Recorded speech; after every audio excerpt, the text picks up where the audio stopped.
Hola, ¿qué tal? Muy buenas, bienvenidos a Sesión de Controles, espacio de Simple Política, donde analizamos la actualidad, donde cogemos el tema de la semana, los temas de la semana, y tratamos de desgranarlos a través de sus claves, a través de las causas, a través de las consecuencias. Y bueno, esta es nuestra segunda edición. Muchísimas gracias a todos aquellos que estuvisteis en la primera, que estuvisteis aquí en Twitch en directo, que estuvisteis también escuchándolo en formato podcast, viéndolo en formato YouTube. La verdad que muchísimas gracias a todos por la acogida. Y obviamente, como ya estáis viendo, pues no estoy solo, así que empiezo saludando. Noelia Casado, muy buenas. Hola, buenas tardes. Alba Moreno, muy buenas. Hola, ¿qué tal? ¿Qué tal estáis? Muy bien, y a Fran le he dejado el caironcito para cuando se incorpore. Pronto lo vamos a tener en unos minutos con nosotros, igual que la semana pasada. Mientras tenemos a Fran con nosotros, simplemente os voy comentando cuál es el tema de la semana, en qué tema nos hemos querido centrar en la sesión de control de este jueves. Pues en la contraofensiva en Ucrania. Vamos a irnos metafóricamente hasta Ucrania. ¿A qué nos referimos con esta contraofensiva? Pues básicamente a lo que ha ocurrido en los últimos días, y que obviamente os explicaremos en detalle lo que ha ocurrido en Ucrania, donde la guerra sigue bastante activa y donde el ejército ruso ha recibido un serio revés. La captura por parte de los ucranianos de zonas clave como Kharkov al noreste del país o Gerson en el sur, que ha provocado que la prensa internacional pues hable por primera vez medianamente de manera abierta de una posible, bueno, pues eso, contraofensiva, contraataque, momentum para Ucrania, y analizaremos exactamente qué es lo que ha pasado esta semana, estos últimos días, y realmente qué implicaciones puede tener. Digamos que sin saber estamos copiando un poco la idea, no sé si ser así no sé, de ambicioso, que lanzaba este martes Pablo Iglesias en La Base, que no sé, Noelia, si Alba lo escuchasteis, que dedicaron el programa también al tema de Ucrania. Y decía Pablo Iglesias, se sorprendía de: es que no hay ningún otro programa en España que analice los dos bandos, las consecuencias que esto puede tener y demás.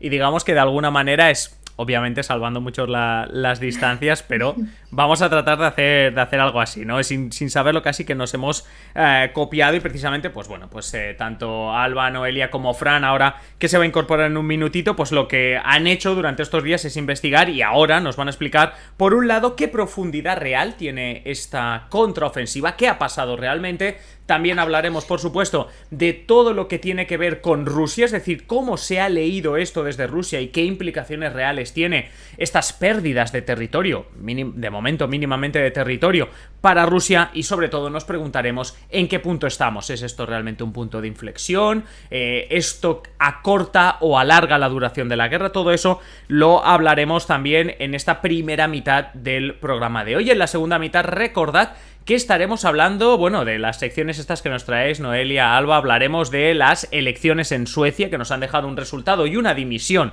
bastante sorprendente. Hablaremos de, bueno, pues de Jordi Pujol, el expresidente de la Generalitat, y lo que le ha ocurrido estos días a nivel de salud. Obviamente repasaremos también temas políticos relacionados con él.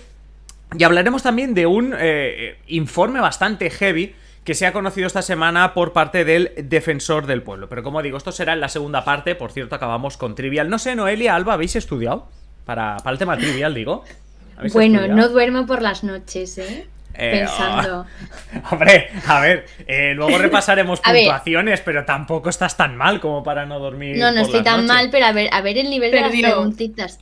Perdí porque a Fran le preguntaron que cuál es la edad mínima para votar en España, te quiero decir.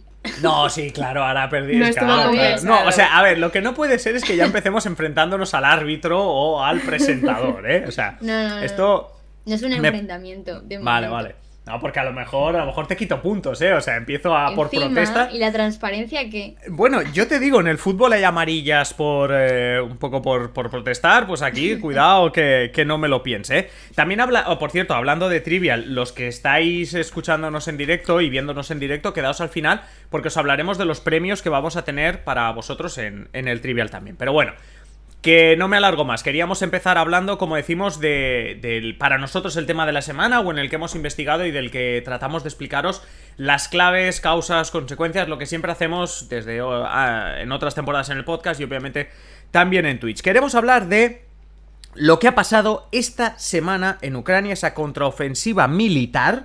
Queremos ver si es algo más que militar esta cuestión, pero lo que vamos a empezar haciendo, Alba, es preguntándonos ¿qué ha pasado? ¿Qué está pasando en Ucrania? Es decir, antes de irnos con análisis súper más allá, preguntarnos qué está pasando. Y eso es lo que te queríamos preguntar a ti. ¿Qué es lo que ha pasado estos días? ¿Qué está pasando ahora en Ucrania? Vale, es muy difícil de explicar porque cuando piensas que lo entiendes pasa algo, entonces te cambia todo. Entonces, vamos a ver cómo lo podemos... Estás muy de excusas, ¿eh? O sea, llevamos 5 minutos de directo y yo aquí lo único que estoy viendo son excusas. No, es la verdad, completamente la verdad. Pero bueno, para entender un poco qué ha pasado esta semana en Ucrania, yo me iría al conflicto de Nagorno-Karabaj en 2020. No sé si os acordáis que hubo un conflicto bastante fuerte, hubo enfrentamientos durante varias semanas entre los azeríes y los armenios, porque la región es reconocida internacionalmente como azerí, pero está dominada por los armenios desde el 94. Entonces, para que se acabara, para poner fin a esa guerra, a ese enfrentamiento, se firmó un acuerdo por el que Azerbaiyán se quedaría con la región de Nagorno-Karabaj y Armenia se retiraría de las zonas cercanas. ¿Por qué contamos esto? Porque Rusia, obviamente, desplegó sus fuerzas a las fronteras, fue quien negoció el acuerdo para asegurar su influencia en la región y dejar fuera a Occidente, y esto desencadenó muchas protestas en la capital armenia. La cosa es que el 13 de septiembre, que creo que fue el lunes, estoy un poco perdida. Espérate que te saco calendario. 13 fue martes, el pasado martes, hace 2 días. Claro, pues el martes Armenia y Azerbaiyán retomaron los enfrentamientos en la frontera, en Nagorno-Karabaj, y Armenia, pues obviamente, buscó el apoyo en Rusia. Esto para Putin fue un poco drama, porque ahora mismo ya no puede asumir más. O sea, todo esto le ha llegado en el quizá peor momento para Rusia, porque no se esperaba la contraofensiva ucraniana de la que vamos a hablar a continuación.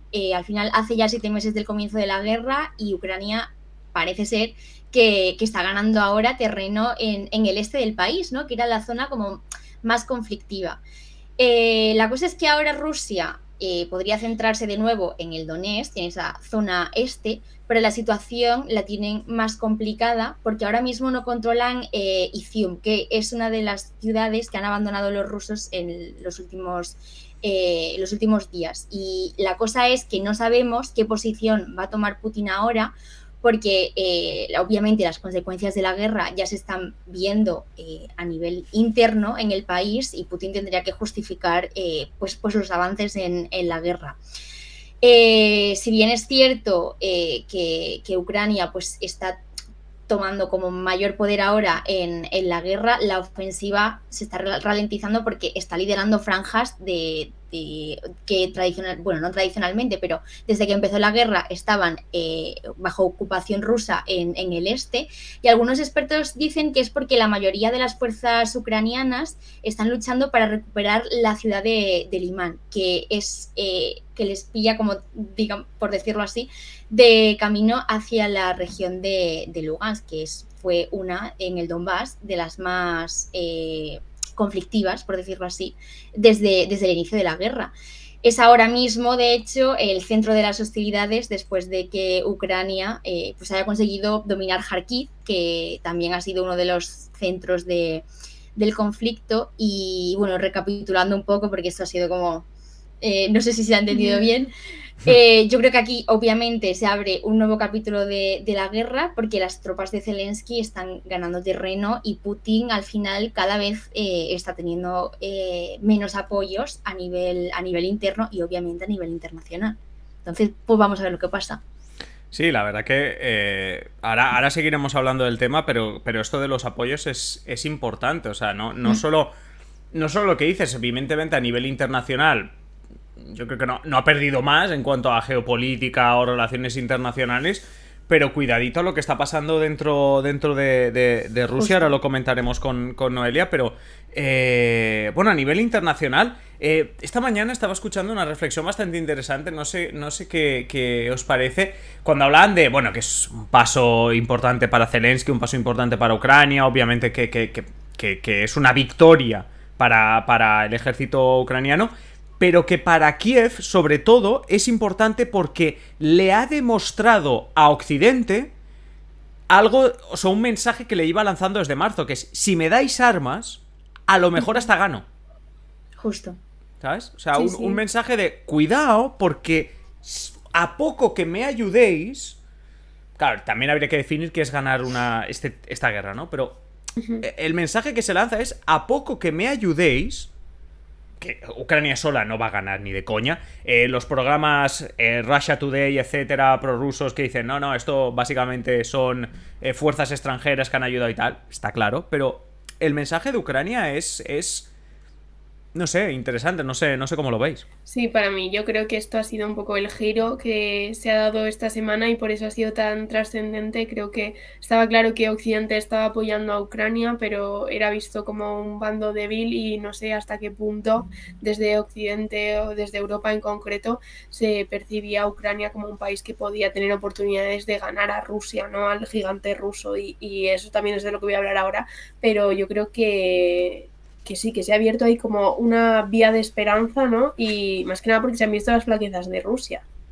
Sí, exacto, ¿no? Porque yo supongo que al principio de la guerra, en podcast que hemos hecho, obviamente en La Clave y en cualquier medio, se hablaban de la capacidad que tenía Rusia. Es más, casi que todos los análisis, la lectura que se hacía era la de no quién va a ganar la guerra, sino cuándo la va a ganar Rusia. O sea, era como... Exacto. Era cuándo la va a ganar Rusia.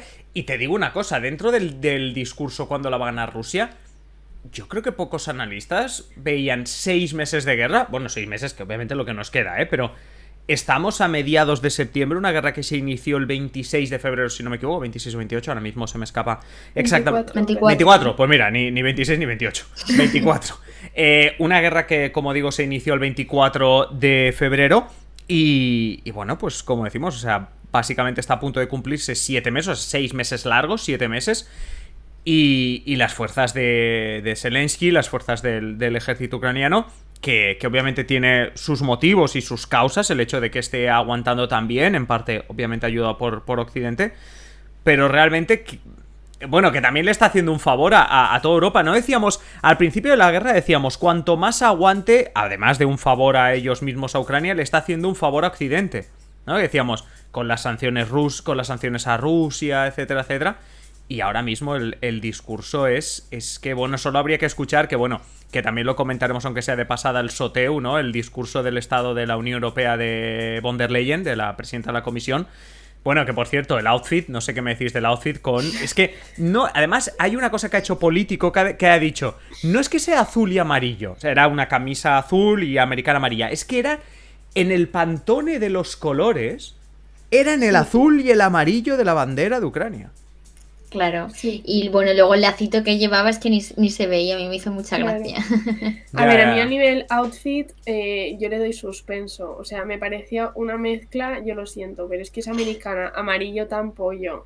No sé, yo creo que le tenía que haber dado una vuelta para usar los colores de una manera más... A ver, ¿cómo metes ese amarillo y ese azul en un outfit sin que quede mal? Pues sí, en un dibujito, no sé... La verdad que fue un poco... Sí, no, la verdad que me gustó un poco el outfit, pero dejadme un segundito porque también quiero preguntarle a nuestro compañero Fran sobre el outfit. Fran, ya te tenemos aquí. Estamos hablando del outfit de Ursula von der Leyen en el Estado de la Unión, con la bandera ucraniana, respetando el azul Pantone Ucrania, amarillo Pantone Ucrania, no sé, ese outfit. Bueno, a ver, ganó Eurovisión también Ucrania, yo creo que bueno, que está en el ambiente. ¿Eso qué era? ¿Peloteo o qué? Bueno, o sea, peloteo de von der Leyen.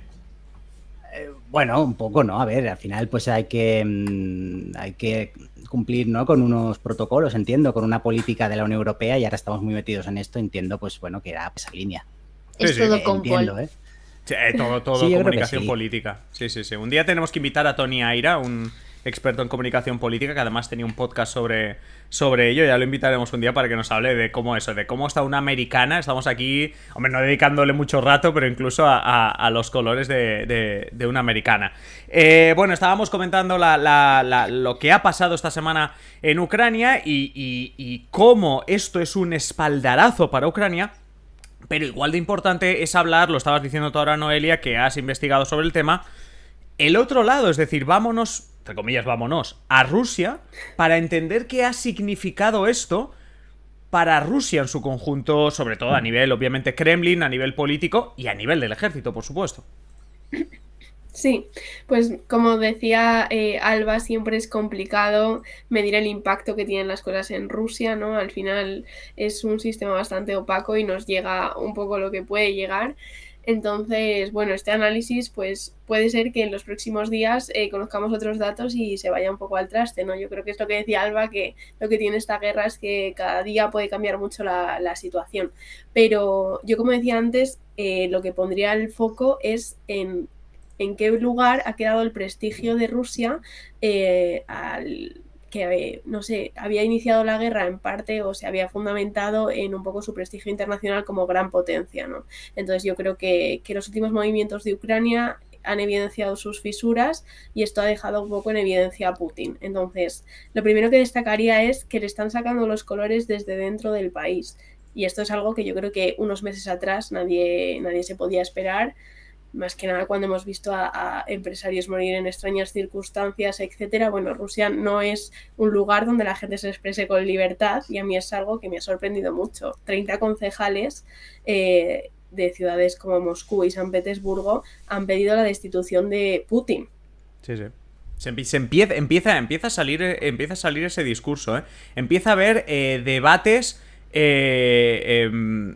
sobre en las televisiones rusas, que hemos visto muchas veces meme o virales en los que veíamos como cualquier persona que discutía mínimamente la línea del ejército ruso básicamente era cancelado de todos los medios rusos, etcétera. Y en la última semana diputados o exdiputados, expertos en cuestiones geopolíticas o de defensa, cuestionando, obviamente, no, a ver, abiertamente, porque directamente se veía que estaban cuestionando, pero no diré muy críticos, pero cuestionando. O sea, incluso, no sé si habéis visto que se ha hecho viral también un enfrentamiento entre dos contertulios en el que uno era muy pro Putin diciendo hay que aguantar ahí lo que haga falta, otro echándole en cara diciendo, oye, mi hijo de 10 años tiene que o sea, tiene que pensar que algún día irá al frente a esa guerra, ¿no? Entonces, eso, como tú dices, Noelia, hasta hace nada no se veía.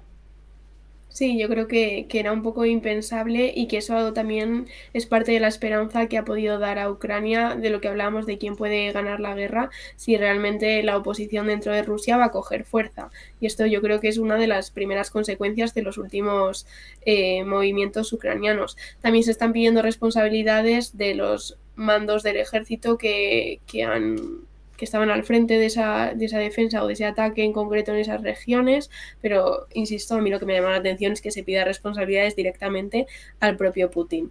En este sentido, Nacho Montes de Oca, que es un periodista que está muy puesto en esto, hizo un hilo, no sé si ayer, creo, en Twitter, repasando un poco, pues, cuál era el lado ruso. Y me gustó mucho su análisis porque él decía que Rusia empezó la guerra con 3 objetivos: controlar el territorio ucraniano para establecer un gobierno títere, ¿no? Tomar Kiev sobre todo para establecer una especie de gobierno afín a él. Esto claramente no le salió bien, la ofensiva a Kiev pues duró lo que duró, ¿no?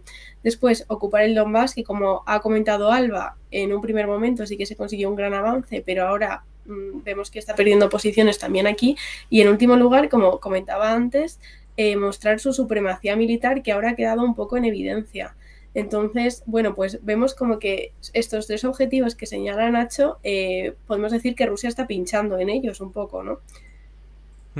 Sí, sí. No sé qué os parece, pero por ejemplo, por daros datos, Rusia en un momento de la guerra llegó a ocupar el 55% del Donbass y el 29% de Ucrania. Ahora ocupa el 15% del país. Ha perdido la mitad de lo que llegó a ocupar. Bueno, es que se comenta que me parece que era entre 2.000 y 3.000 kilómetros cuadrados lo que ha recuperado Ucrania en los últimos días. Y eso es más de todo lo que había conquistado Rusia desde marzo. Es decir, los primeros días, primer mes se conquista todo lo que estás comentando tú, Noelia, pero en estos días la contraofensiva en el noreste y el sur de Ucrania por parte del ejército ucraniano, lo ponemos entre paréntesis, lo ponemos en cuarentena, pero en principio habría conquistado, o reconquistado, mejor dicho, reconquistado más de lo que el ejército ruso había avanzado en los últimos meses, que esto es otra cosa también, que esos críticos que empiezan a salir tímidamente, vamos a decirlo así, también ponen un poco en cuestión. No sé cómo lo veis, Alba, Fran. Sí, a ver, la verdad que ahora hablaremos del tema de, bueno, es que si esto supone un punto de inflexión o no en la guerra, pero sí que es cierto que lo que habéis apuntado, ¿no? Que esta ofensiva, ¿no? Que ha recuperado estos miles de kilómetros cuadrados, pues es algo que no nos lo hubiéramos pensado en febrero, en marzo, ¿no? Cuando estalló la guerra y todo el mundo pensaba pues que iba a ser algo más bien corto, que Rusia iba a aplastar a Ucrania. Y al final, pues bueno, al final por la ayuda occidental y por otro tipo de cuestiones, pues claro, Ucrania en una semana aproximadamente ha conseguido arrebatar casi todo lo que Rusia había conseguido conquistar a lo largo de 8 meses, 7 meses de guerra, ¿no? Por lo tanto, yo no sé qué pensáis vosotros. Supongo que estáis en la línea de que esto supone un punto de inflexión. Ya me estoy avanzando. Sí, te estás haciendo un auto-spoiler, ¿eh? Te estás haciendo me estoy haciendo un auto-spoiler, pero yo creo que sí que es un punto de inflexión importante en la guerra en ese sentido. No, y además, antes de preguntarte a ti, Alba, además hay que decir que hay una cosa muy importante, que estamos hablando de, lo decía antes al inicio, ¿no? De dos regiones, en este caso Gerson y Kharkov, que básicamente lo que son dos regiones importantes para Ucrania, por supuesto, pero importantes para Rusia. Es decir, importantes para el abastecimiento de los soldados que están allí intentando ganar la guerra. Es decir, no se ha tomado, como dicen, por ejemplo, en Russia Today hemos podido escuchar estos días, bueno, hemos podido leer estos días, que hablaban de que sí, que se había recuperado que los ucranianos concedían la victoria a los ucranianos diciendo que habían perdido muchas bajas por el camino y que los municipios, regiones, zonas que se habían conquistado no eran importantes, cuando en esas tertulias de la televisión rusa donde ya se empieza a poner en cuestión eso, expertos están diciendo, ojo, cuidado, que no, que esto es serio, que esas regiones a nosotros son vitales para nosotros, para los que venimos desde, o sea, los que entran desde Rusia y sobre todo para llegar a la parte que en realidad, yo creo, llegó un punto en la guerra, no sé si os acordáis, en que se hizo como un retroceso por parte de Rusia en el que se dijo que los objetivos eran básicamente conservar el Donbass o consolidar el Donbass, etcétera. Pues sí, que es cuando se retiraron de Kiev, en realidad. De Kiev, claro. Sí, y bueno, que es el mismo argumento de ahora. Dime, Alba, perdona. Nada, que para Putin sigue siendo una misión militar especial, o sea, ni siquiera sí. es una guerra, y yo creo que al final, claro, bueno, nos ha pillado a todos un poco de sorpresa, pero ya está pasando factura todo. Hace muchos meses que empezó la guerra, el ejército ya está desgastado, está perdiendo todo el apoyo internacional, está viendo que, bueno, ya hemos visto que Xi Jinping ha dicho que perdón, se me ha ido. Sí, que ha advertido a Putin que quien manda es él, o sea, que se le quiten las tonterías. Entonces yo creo que también se está enfrentando un poco a la realidad, ¿no? A decir, vale, yo quiero conseguir esto, pero no lo voy a poder conseguir. Sí, no, además ahora que comentabas esto también de la parte rusa o de la visión que tiene Putin, que todavía no lo llama una guerra, hay que introducir un aspecto importante. Al hablar de esta operación especial, desde un principio se habló o se intentó quitar preocupación a los ciudadanos rusos, se intentó quitar peso a lo que estaba pasando en una operación militar que iba a ser muy rápido, relámpago, para desnazificar Ucrania y para salvar de alguna manera a los ucranianos. Y ahora mismo, la situación en la que estamos, sobre todo antes de ponernos a hablar de si es un punto de inflexión, hablando de Rusia, como ha hablado Noelia, no te voy a hacer un spoiler, Fran, tranquilo, pero sí que voy a introducir un elemento importante para hacer este planteamiento, y es el hecho de que Rusia no solo necesita victorias, ¿vale? Necesita recuperar lo que está perdiendo. Para eso necesita armamento, necesita inversión, lo que queráis, pero necesita gente. Ojo, porque a lo mejor necesita más ejército. Ejército que ahora también está consiguiendo a través de mercenarios. Sabemos que los chechenos están ayudando, etcétera, etcétera. En las cárceles. En las cárceles está saliendo gente. Hay ya. Es palpable. Es decir, hay pruebas de que hay gente saliendo de la cárcel a cambio de un mínimo entrenamiento, porque no hay tiempo para más. Y entrar en el frente en Ucrania.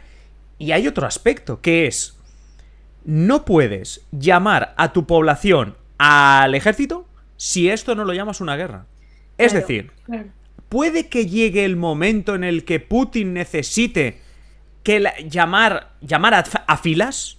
Puede que llegue ese momento. Pero para que llegue ese momento, punto número 1, tienes que empezar a llamar a esto por su nombre. Si no, no tiene sentido. Si no, no hay comprensión. Punto número 2, ojo, porque aquí la reacción de la sociedad puede ser diferente. Hemos dicho durante muchos meses cómo la ciudadanía ha aguantado esto, las sanciones, etcétera, porque además en un estado totalitario, en un estado no democrático, donde la libertad de expresión es acabar en la cárcel si protestas contra las sanciones, si protestas contra Putin, es más fácil, si tú eres Putin, es más fácil llevarlo. Ojo cuando tu novio, tu padre, tu hermano, tu cuñado tengan que ir a Ucrania a alistarse con un entrenamiento mínimo. Ojo, porque este es otro escenario. Sí. Bueno, en Chechenia pasó algo similar cuando la guerra de Chechenia con los rusos. Sí. Y podemos además volver a ese... Perdona. Sí, también quería apuntar, por cerrar este impacto a Rusia, que estas pérdidas que está teniendo últimamente, el que se hayan destruido la mitad de los tanques, creo que al principio de la guerra contaba con 2.000, me falla un poco el número, pero creo que 2.300 o algo así, y más de 1.200 ya se habrían destruido, robado, etcétera, está poniendo también un poco en duda la calidad del armamento ruso, y esto está perjudicando a lo que es en sí la industria de Rusia, que ahora en principio Europa pues no le compraría demasiado, pero y como China no va a tener ningún reparo en ocupar el hueco que deje en la industria totalmente Rusia. Sí. Entonces, esto también pues tiene consecuencias para el país a largo plazo. Ya no estamos hablando solo de las sanciones, sino que, como comentabais, el hecho de estar en guerra tiene implicaciones para el propio país, que igual pues es que en cuanto se descuide ha perdido su peso a nivel internacional, ¿no? Cuanto se descuide, o ya, dime Alba, pero vamos, que prácticamente... Nada, que por eso mismo, Rusia ahora mismo no se puede permitir... presentarse o que el resto del mundo la vea como algo vulnerable frente a Ucrania, porque es que está en juego todo. Claro, sí. También es bastante... Bueno, yo creo que parte de la evidencia de que a Putin no le ha ido muy bien su estrategia es que mientras que la OTAN se ha reforzado, hemos incorporado a países nuevos, pues sus aliados están totalmente... Vecinos, no además países nuevos, vecinos. Sí. Están sus supuestos aliados, están un poco a ver qué pasa. En concreto China, hoy Putin le ha agradecido su posición neutral, que es una cosa pues que también me sorprende, ¿no? No sé, creo que eso, en definitiva, como comentas, desde luego en una posición muy fuerte no está Rusia. Creo que quizás solo sigue contando con los países que dependen de él, ya sea por cereal, fertilizantes, pero son países sin ningún peso. O sea, estamos hablando del norte de África. Sí, es interesante. Por cierto, a todos los que nos estáis viendo en directo, por supuesto, tenéis el chat para decirnos también qué pensáis vosotros sobre esto, si es un punto de inflexión, sobre cómo atajará esto Putin, porque al final es este el mensaje, es decir, a ver cómo vendo esto, porque también hay que mirarlo desde otra perspectiva, es decir, ¿cómo comunicas? Antes hablamos de comunicación política, Ursula von der Leyen, ¿cómo comunicas que estás... ya sé que me estoy adelantando, pero... que estás perdiendo, ya sé que no está perdiendo, pero que estás perdiendo la guerra con Ucrania. Hola, somos Rusia, antiguamente conocida como Unión Soviética. Somos el segundo ejército más grande del mundo. Económicamente, vale, ya no somos la segunda potencia, pero ¿somos Rusia y estamos perdiendo una guerra con Ucrania?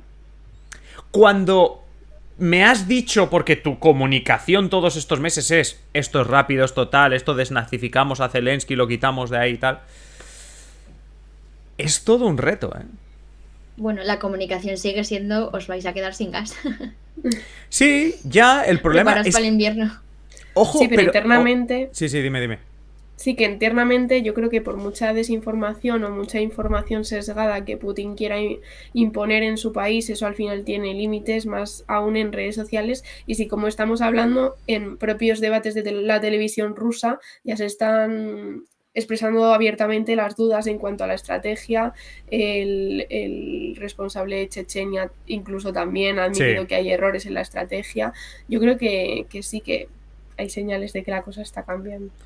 Pues de eso precisamente queríamos que Fran nos investigase y nos hablase. Es decir, una de las cuestiones también en estas claves que estamos haciendo, en este análisis que estamos haciendo sobre lo que ha ocurrido en los últimos días en Ucrania, es plantearnos si esto, que ya hemos repasado con Alba, que hemos visto el otro punto de vista o la reacción que ha habido en Rusia, es preguntarnos si a nivel militar, a nivel de esta guerra que llevamos viendo en los medios durante prácticamente 7 meses, como hemos dicho, si esto es un punto de inflexión. Y con esta pregunta quería empezar contigo, Fran, si esto es un punto de inflexión. A ver, yo creo que ya lo hemos expresado a lo largo del capítulo, ¿no? En parte sí que es un punto de inflexión, porque se han recuperado miles de kilómetros cuadrados, ¿no? De lo que Rusia había conseguido, lo ha perdido en cuestión de días, ¿no? Por lo tanto, esto de por sí ya marca un punto de inflexión, ya que sería un nuevo fiasco del ejército ruso en Ucrania, que es aquel mismo ejército que al principio de la guerra cercó Kiev, pero que no tuvo narices de tomarla y se tuvo que retirar. Vuelve a haber otro fiasco militar, que pierden a mitad de casi todos los territorios que habían avanzado en Ucrania, y por lo tanto estamos hablando de un escenario diferente, ¿no? Además, este movimiento bélico, en un conflicto que hasta hace pocos días pues, parecía estancado, provocará cambios en el futuro, ya sea porque Ucrania, ojo, tenga que mantener el terreno. Recordemos que Rusia se ha replegado al este, en la región de Donetsk, pero en cualquier momento puede volver a contraatacar, ¿no? Aquí, por ejemplo, por hacer un poco de historia, la batalla del Ebro, ¿no? Aquí en España los republicanos entraron muchos kilómetros en las líneas de los nacionales, pero ese territorio lo perdieron en pocos días. Por lo tanto, Ucrania ahora tiene que mantener este terreno, por lo tanto ya ha un cambio en la guerra, ya no está estancada, ¿no? O bien también porque Rusia, ¿no? Pues pueda, lo que hemos dicho, contraatacar, ¿no? Y usar incluso más dureza en sus ataques, ¿no? Dos escenarios que, sea como sea, nos llevan a aquel concepto de la guerra de péndulo, ¿no? De idas y venidas de dos ejércitos que nunca llegan a su fin, pero que tienen un elevado coste en vidas, ¿no? Porque cada ofensiva pues, cuesta vidas humanas, ya sean militares o como civiles, ¿no? Y por otro lado, hay que decir que este logro ucraniano podría empujar a Moscú a querer negociar. Algo que dejó caer hace poco el ministro de Exteriores ruso, Sergei Lavrov, pero que digamos que parece que no acaba de convencer a Vladimir Putin, que hace poco, de hecho, participó en unas maniobras militares en Siberia, en la otra esquina, ¿no? Un Putin, digamos que se veía al mando de la situación, como vosotros habéis dicho, avisando del duro invierno que se avecina en Europa, ¿no? Una estrategia que busca precisamente pues, esa fracturar esta unidad de Occidente, cuyas economías pues, se verían resentidas por los cortes rusos de gas, ¿no? Pero esta ofensiva ucraniana, y más si se prolonga en el tiempo, puede suponer un desgaste superior para Rusia, donde ya se pide una movilización general, como habéis dicho, que afectaría a muchas familias que, como también hemos comentado aquí, pues no quieren ver que sus cuñados, sus hermanos, sus primos o sus hijos... Es que es un arma de doble filo para Putin. Eso es, para mí, yo creo que es una de las claves que puede haber en la guerra a corto plazo. Ese arma de doble filo, es decir, sí, toma, gratis, ala, ¿cuántos rusos quieres? Venga, todos para allí. Primero, mal formados, porque ¿cuánto tiempo los vas a entrenar? Y segundo, que al final, o sea, yo me acuerdo que sobre todo cuando empezaba dando clases de relaciones internacionales, siempre decía, si un día queréis montar una dictadura, no dejéis a vuestro pueblo sin nada que perder. Porque cuando ya han enviado a tu hijo, a tu hermano y a tu no sé quién al frente, ¿qué más te da lo de 10 años de cárcel por salir a la calle? ¿Entendéis, no? Sí, claro. Es que... sí. Si lo básico no lo tienes, pues al final, cuando no te queda nada, pues no tienes nada que perder, ¿no? Como tú dices, ¿no? Pero bueno, y cuéntanos. Bueno, y esto además, pues están surgiendo voces dentro del Kremlin y otros estamentos del poder, pues para que rueden cabezas por esta supuesta mala organización militar, que habría regalado este territorio a Ucrania, ¿no? Esto puede suponer un antes y un después, ya que las derrotas en Ucrania podrían hacer crecer la nómina de opositores a los planes de Putin. De hecho, habéis hablado pues, de estos regidores, ¿no? De estos representantes municipales, pues que ya han alzado la voz pidiendo la dimisión, el cese de Vladimir Putin, ¿no? Porque lo cierto es que desde Rusia informan que las sanciones están haciendo mella en su economía. Pues digamos que salarios que empiezan a bajar, precios que suben, limitación de movimiento a otros países. Esto al principio de la guerra hubo gente que salió de Rusia, ¿no? Pues un poco contrarios a la política de Putin, huyeron del país, hubo una especie de limitación. Esto al final acaba haciendo mella en la población. Y si a esto le sumas el tiempo que está durando lo que en un principio era, según el Kremlin, una simple operación militar, ¿no? Y esta falta de resultado, las bajas, ¿no? Yo recuerdo ahora mismo, me viene a la cabeza Afganistán o Irak, ¿no? Estas imágenes de los ataúdes, ¿no? De soldados americanos llegando a los Estados Unidos, ¿no? Por tropel, ¿no? Pues esto estará sucediendo en Rusia, por mucho que no lo veamos, ¿no? Y déjame apuntar una cosa aquí. Cuando se retiraron de Afganistán los Estados Unidos, ¿cuál era el discurso? Bueno, que lo tenemos de hace 1 año y medio. ¿Todos estos hijos de alguien han muerto para dejar el país en manos talibanes? Traduzco, lo llevo a Ucrania. ¿Todos estos han muerto para que al final perdamos la guerra o saquemos el resultado X de una mesa de negociación o... ¿sabes?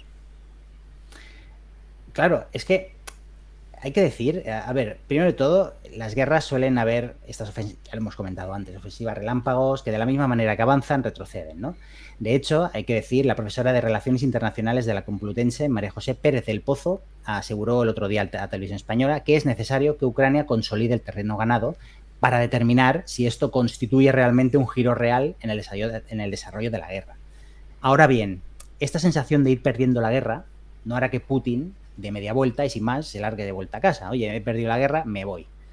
Porque él, y esto lo has avanzado tú, Adrián, ha vendido que se trata de una guerra existencial para Rusia, pero también lo es para su mandato, para su propio poder, ¿no? Por lo que pondrá toda la carne en el asador para llevarse algo de Ucrania, lo que sea. Es por esto que el director del Instituto de Estudios sobre Conflictos y Acción Humanitaria, Jesús Núñez, no descarta, llegado un momento, que las armas nucleares puedan jugar un papel. Porque si ven que no hay resultados y que la única manera es ser expeditivos y sacar, con perdón, paquete nuclear, pues Putin no se va a dar la vuelta a su casa sin más, va a querer algo, va a querer llevarse algo y presionar hasta el final. Por lo tanto, de aquí que no se descarte que llegado un momento pues pueda haber una amenaza, ¿no? de uso de algún arma nuclear. Algo que sería muy preocupante, todo hay que decirlo, ¿no? Hombre. Pero bueno, sea como sea. Que, claro, lo dice. Sería preocupante. Hombre, sí, claro, si empezamos una guerra nuclear, a ver, hombre, no te digo yo que no, a ver, oye, es nada. para preocuparse, sí. Bueno, a ver, no es por ser alarmista, ¿vale? Tampoco es por ser alarmista, pero bueno, una guerra nuclear. Yo, iba a decir yo, la historia no ha visto muchas. Ha visto 2 bombas en Hiroshima y Nagasaki, pero una guerra nuclear no se ha visto. Porque además. Mejor no verla, ¿eh? Mejor no verla. Pero además hablo de guerra nuclear por un aspecto. Y es que si tú amenazas con las bombas nucleares, el objetivo que buscas es que Occidente le diga a Zelensky, tío, baja el ritmo porque nos va a tirar una bomba. Pero a lo mejor el resultado que obtienes es, vale, que tú amenazas con una bomba. Pues venga, las cartas sobre la mesa. Nosotros tenemos esto. Nosotros también tenemos, ¿sabes? Es decir, es que es complicado, de saber un poco. Sí, esto al final es lo que hemos dicho, o sea, todo indica que Putin no se va a retirar con el rabo entre las piernas y diciendo, bueno, he perdido, ¿no? Algo se va a querer llegar. Y si para llevarse algo ha de llegar al extremo de amenazar, pues que ya lo ha hecho, de Lavrov alguna vez ya lo ha insinuado, sí, ¿no? El tema de las armas nucleares. Por lo tanto, pues es algo que los expertos pues ponen sobre la mesa de ojo, que es un extremo que podría llegar llegado el caso, ¿no? Pero sea como sea, todos sabemos que la información veraz en las guerras pues no suele salir bien parada. Por lo que los expertos avisan que todo lo que nos llega, ¿no? Todo esto que estamos hablando, ¿no? Ha de ser cogido a priori con pinzas, ¿no? O sea, aquello de las guerras, me pongo ahora, por ejemplo, el deporte, ¿no? El fútbol, son estados de ánimo. Ahora, por poner un ejemplo futbolístico, un partido de un equipo que está jugando penosamente pega 2 contraataques y parece que están jugando mejor que nunca, ¿no? Y a lo mejor marcan un gol y se vienen arriba y remontan, ¿no? Pues de alguna manera los estados de ánimo son importantes, ¿no? Y una buena gestión de la imagen o de la propaganda, pues como habéis dicho, pues es un punto a favor. Sí, no. Y esto lo hablamos el otro día mientras preparábamos el episodio, que es curioso cómo esta ofensiva ha llegado después de que llevemos semanas en las que la Unión Europea ha estado muy preocupada por el invierno y la crisis energética provocada por el corte de suministro del gas ruso. Hombre, si algo se le da bien a la Unión Europea es estar preocupada o, como dicen en Twitter, Deeply deeply concerned. concerned. O sea, si hay algo que sabe hacer la Unión Europea es preocuparse. Más allá ya no van. Pero preocupados. Estamos preocupados. Pero además lo que dice Fran, que más allá de la preocupación europea, que siempre está muy presente, para mí fue muy relevante el hecho de que esta contraofensiva nos haya llegado justo después de que Rusia lanzase el vídeo ese de Winter is Coming, Sí, os vais a cagar todos, que muchos analistas ya dijeron, ojo, si se está poniendo en este plan es que bien no le está yendo, o claro. como que está sacando a relucir sus debilidades, y Sí. yo creo que bueno, ha sido así, claro. Spoiler, sale mal. Bueno, veremos. Eso no piensa. Putin no lo ve igual. Además, os voy a comentar lo que dice Oscoche TV en el chat, a ver qué pensáis. Dice, el problema que tiene Putin ahora es que solo tiene la opción de huir hacia adelante. Si se retira de la guerra después de decir que era una acción militar fácil, va a quedar como en ridículo ante la comunidad internacional. No sé cómo lo veis. Sí, totalmente. Totalmente. Es lo que hemos dicho, es que lo va a dar todo lo que esté en su mano para sacar algo y que eso algo lo pueda vender como una victoria, aunque no lo sea, pero al menos algo se llevará. Esta situación en la que Putin se da la vuelta, o no sé, con el rabo entre las piernas, ¿no? Esa imagen que siempre se suele decir en las retiradas, Sí. pues no creo que se vaya a ver, considero que no. No. Yo sobre todo no sé cuánto, imagino que le importa, pero no sé cuánto peso tiene para Putin la opinión internacional, pero desde luego caer él dentro de Rusia, pues supongo que es una cosa que no tiene entre sus preferencias ahora mismo. Entonces, ya el mero hecho de voy a quedar, pues como hemos estado comentando, con el culillo al aire respecto a mi población, Sí. pues supongo que pues que no tiene ninguna gana de retirarse y quedar mal. Claro. Entonces, como decía Fran, yo creo que él seguirá insistiendo, buscando Irá la vía con que todo. sea, vendiendo cada mínima victoria que se haga, intentando exprimir al máximo cualquier tipo de chantaje que pueda hacer a Occidente o vía de persuasión. Exactamente. Coincide un con poco todo- esto contigo con lo que decías de las armas nucleares, porque como dice Oscoche, dice tirar hacia adelante, huir hacia adelante. Claro, dentro de la huida hacia adelante puede ser, pues venga, cojo el arma nuclear. Ya veremos, no digo, pero bueno. Que sería algo lógico que dentro de la huida hacia adelante esté la de primero Lavrov sale y amenaza, luego Putin no sé qué. Estaría un Sí. poco en ese contexto. Bueno, con todo ya por acabar, los analistas coinciden en opinar que las armas y los equipos tecnológicos pues, que Occidente, la Unión Europea, Estados Unidos están enviando a Ucrania, además de la información de inteligencia, pues ha ayudado mucho a las tropas ucranianas en su avance. Por tanto, ahora mismo la disyuntiva que se nos abre tiene que ver con los objetivos y las posibilidades de cada uno. ¿Puede ganar la guerra Ucrania? ¿Y a qué precio? ¿Y qué significa ganar la guerra? ¿Echar a los Amigo. rusos o solo desgastarlos para obligarlos a negociar? Claro. Por ejemplo, Claro. ¿quién pagará una Ucrania totalmente devastada? Que haya ganado la guerra en el sentido de que ha echado a Rusia, pero que pague después Es las que consecuencias. se habla ya haber de sufrido- billones con B de Barcelona, ¿eh? Billones, lo que va a claro. costar reconstruir Claro. Ucrania, o sea, ahora mismo. Y además, sobre el qué es ganar la guerra, yo te añado otra pregunta. ¿Es lo mismo ganar la guerra para Ucrania que para Rusia? Es decir, ante un pacto, ante un tal, es decir, ¿Ucrania se conforma Claro. con lo mismo que Rusia para considerar que ha ganado o, ¿sabes? Claro. O sea, ¿qué es una victoria para Ucrania? Echar a Rusia es una victoria, sí, pero claro, con el país, con el precio de tener el país destruido y gastarse tener que invertir esos billones con B de Barcelona, como bien has dicho, para reconstruirlo. O sea, la posguerra puede ser muy dura para el A ver, país del este. que buena parte la vamos a pagar nosotros, pero de buen rollo lo digo, no lo digo en plan mal. Que buena parte la vamos a pagar la Unión Europea. A ver, esto ya te puedes hacer la idea, ¿sabes? Ya te lo puedes meter en la cabeza de que esto va a ser así. El otro día hubo una reunión entre von der Leyen y Zelensky para hablar del mercado común, para empezar ya incluso a incorporar a Sí. Ucrania al mercado común. O sea que esto... además, en el discurso del Estado de la Unión Europea, creo que dijo von der Leyen, no me equivoco, una frase como la Unión Europea está incompleta sin vosotros. Como, o sea, vamos, ya entre el traje, los mensajes, o sea, von der Todo, Leyen, sí. quiero decir, se van le a está saltar los viendo, trámites, se le está para- viendo a 10 kilómetros. se van a saltar los trámites para meter a Ucrania en la Unión Europea. Vale, pues esto es otro problema que decía, no sé si fue Edu Bayón que lo escuché, no sé si fue Edu Bayón en Twitter, no sé quién fue, que decía, cuidado con las Moldavias, estos países Claro. que, Georgia, que llevan ahí un rato picando a la puerta. Sí. Cuidado que todo es muy bonito con Ucrania, esto lo llevamos diciendo hace meses, pero a lo mejor a Moldavia esto no le sienta bien.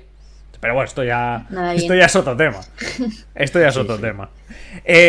Bueno, es un poco... O sea, dejamos la duda, por supuesto, lo podéis comentar también en nuestro chat sobre si esto es un punto de inflexión y en qué sentido, porque tal como ha señalado Fran, tampoco está tan claro en qué sentido puede ser un punto de inflexión. Otra de las cuestiones importantes es que quizá esto no va a cortar la guerra, sino que lo va a alargar, porque si se igualan las fuerzas, lo que vamos a tener es una guerra más larga, en vez de ser más corta por victoria rusa, va a ser una guerra más larga. Entonces, queda mucho por analizar y lo iremos haciendo obviamente las próximas semanas, pero es que...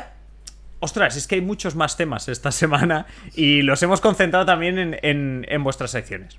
Así que es momento de hablar también de vuestras queridas secciones. Y siempre quiero empezar con... Voy a coger aquí un bolígrafo, que quiero apuntar cositas. Siempre quiero empezar con algo que está muy relacionado también con la actualidad. Y es una sección que yo creo, Alba, la clavaste, tu dramita de la semana, tu drama de la semana. Tengo un radar para dramas. No, pero es que ya Me no es da que tengas miedo. un radar, es que tienes un problema, porque en tu sección hay 10 cosas a la semana que podrías entrar. Tu sección es como... Antes hablábamos de un símil deportivo, voy a poner otro. Cuando en el tenis los recogepelotas le dan 3 o 4 bolas al que va a sacar y él va descartando. Pues Alba es la tenista que va descartando. Es que además en el descartando grupo que temas. tenemos en WhatsApp yo voy ahí. ¿Qué os parece este? ¿Qué os parece este? ¿Qué os parece Claro, este? y luego todos el nos parece muy bien. El miércoles por la noche tengo que cambiarlo porque ha pasado un dramita mayor. Sí. Entonces, Qué Sí, tristeza. suele pasar, sí. Bueno, en concreto seguimos en Europa porque, Alba, lo que nos vienes a comentar esta semana es lo que ha ocurrido en Suecia. Se han celebrado elecciones, esta semana hemos conocido los resultados y tenemos hasta a la dimisión de la primera ministra. Cuéntanos. Sí, bueno, vamos volando a Suecia, que tenemos bastante salseíto en el Riksdag, porque como bien dices, hubo elecciones el domingo, pero hubo un resultado tan ajustado, que ahora lo veremos, que tuvieron que esperar hasta ayer por la noche para saber si el bloque de centro-derecha adelantaba al centro-izquierda. Porque los sondeos a pie de urna daban ganador al centro-izquierda, pero con el 95% de los votos escrutados del recuento provisional, el centro-derecha consiguió una ligerísima ventaja por la que... estoy diciendo los datos del domingo, ¿vale? Ahora vamos con los de ayer. Por las que el centro-derecha conseguiría 175 escaños y el centro-izquierda 174. Una diferencia de un escaño y la mayoría parlamentaria es de 349.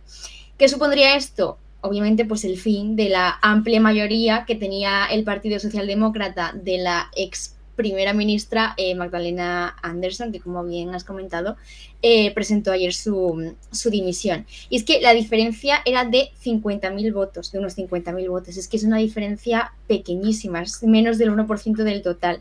Y había que esperar al resultado de los votos del extranjero, que eran como unas 160.000 papeletas, pero tradicionalmente solo suelen votar como un 40% de las personas que están fuera del país. Entonces, ayer por la noche llegó el drama, porque se confirmaron los resultados y el escrutinio definitivo dio la mayoría al bloque de partidos conservadores. Y la cosa es que los demócratas suecos, que es aunque suene raro, es el partido de ultraderecha del país, se quedaron con un 20% del voto y se han convertido en la segunda fuerza política. De hecho, es que han subido como 3 puntos o así desde 2018, que fueron las anteriores elecciones, hasta ahora, y es la fuerza más votada del bloque de centro-derecha, porque para que nos hagamos una idea, los conservadores del Partido Moderado, que eran los que se postulaban para liderar el gobierno, se han quedado alrededor de un 19%. Y esto obviamente ha sido un palo bastante grande para los socialdemócratas en Suecia, y por eso Magdalena Andersson presentó ayer su dimisión, pero eso sí, sigue al frente del partido. Los resultados ayer se quedaron en 176 escaños para el bloque de derecha y 173 para el bloque de izquierda. O sea, como vemos al final es una mayoría súper pequeñita. La cosa es que esto, ahora mismo, bueno, el drama mayor es los problemas que van a tener para negociar. O sea, va a ser muy complicada la formación de gobierno, porque los moderados, los democristianos y los liberales han puesto sobre la mesa durante toda la campaña tener la opción de formar gobierno, un gobierno obviamente de derechas, con el apoyo parlamentario del SD, que es la ultraderecha.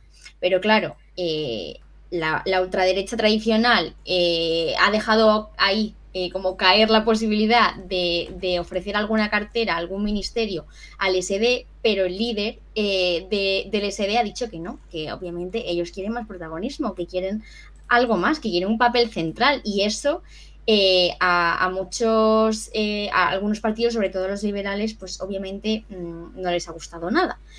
Y claro, esto los diputados del SD son completamente conscientes de que los liberales no van a estar dispuestos a formar un gobierno en el que incluyan a las 4 fuerzas de derechas, y que tampoco probablemente van a apoyar un gobierno en el que la ultraderecha forme parte.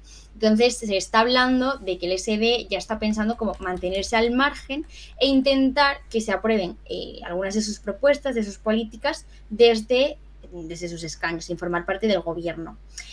Pero si en vez de esto el SD se pone en plan firme y a pedir un puesto, pues yo que sé, de bastante responsabilidad, un primer ministro o algunas carteras ministeriales, pues le añadimos más drama todavía, porque esto podría provocar una fractura de la derecha importante. De hecho, algunos analistas ya están diciendo que alguno de los diputados liberales podría dar su apoyo al bloque de la izquierda, y entonces ya a ver qué pasa. Pero bueno, es un dramita.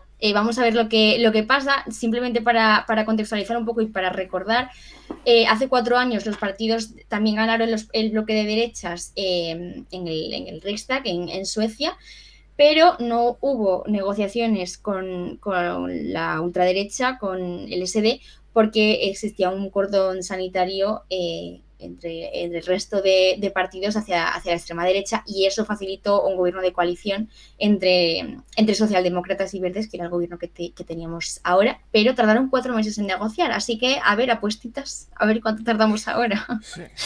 Yo lo que puedo decir es que me recuerda, lo decía también fuera de micros, a Borgen, ¿no? A la serie danesa de política, porque por 2 motivos. Uno, por la fragmentación, entre comillas, no fragmentación en cuanto a pluralidad de partidos, sino fragmentación en cuanto a la cantidad de partidos que juegan un papel en ese futuro gobierno, hagan Exacto. Cordón o no hagan cordón. Y en segundo lugar, me fascina la política nórdica, porque al final estamos en Suecia, yo lo comparo con Borgen, que es Dinamarca, por otro aspecto, y es como, eso también pasa en la serie, se presentan por bloques. Es decir, cada partido dice, bueno, yo considero que este es el partido mayoritario en mi bloque de derechas, por tanto yo me voy con ese. Y en el bloque de izquierdas lo mismo, hay un partido mayoritario y todos, bueno, los que quieran estar en ese bloque, es como que tú votas a un partido, por ejemplo, voy a coger así uno al azar, el partido de centro o el verde, el partido verde, y el partido verde durante la campaña te ha dicho, yo estoy en el bloque de izquierdas. Si yo gano voy a hacer presidenta o primera ministra del Partido Socialista. Pero tú votas al Partido Verde para que le busque las cosquillas al Partido Socialdemócrata, claro. Y entonces pues tal. Y eso me fascina, el hecho de que ya están vendidas las cosas antes de empezar, ¿eh? Eso, y que eso me lleva también a siento los spoilers entre comillas, pero eso me lleva también a la serie Borgen a cuando Birgit Nibor de repente en un debate electoral dice, no, pues yo ya no estoy en el bloque donde estaba, yo ya me borro de ese bloque. Es alucinante. Sí. La política nórdica, me gusta, y hasta ahora una de sus características era lo que tú decías, Alba, el tema del cordón sanitario. No sé, Noelia, Fran, ¿cómo lo veis vosotros? Sí, yo aparte del tema del cordón sanitario, también por lo que estabas comentando, como en la campaña ya se presentan como vamos a hacer esto, votanos porque es total, el partido moderado había llevado todo el rato como el liderazgo de ese bloque de derecha, pero claro, ahora cómo va a justificar liderar ese bloque, si le ha pasado la ultraderecha por la derecha, totalmente, ¿no? Y es lo que decía Alba, yo creo que ahí va a haber mucho conflicto, ya que hablamos de la política nórdica, también se está revolucionando un poco el panorama en otros países, que estamos viendo lo mismo, ¿no? Dinámicas de bloques entre bloque azul, bloque rojo. No sé, yo creo que a mí me preocupa un poco. Creo que hasta ahora admirábamos que en los países nórdicos o en el norte de Europa en general existía un rechazo a la ultraderecha, a la extrema derecha, se tenía muy claro que era democrático, que no, que era antisistema y que no. Era algo que siempre se comentaba, ¿no? Todos los politólogos ponían el ejemplo de cómo en España se había normalizado a Vox prácticamente desde el principio, mientras que, bueno, teníamos como referencia estos otros países.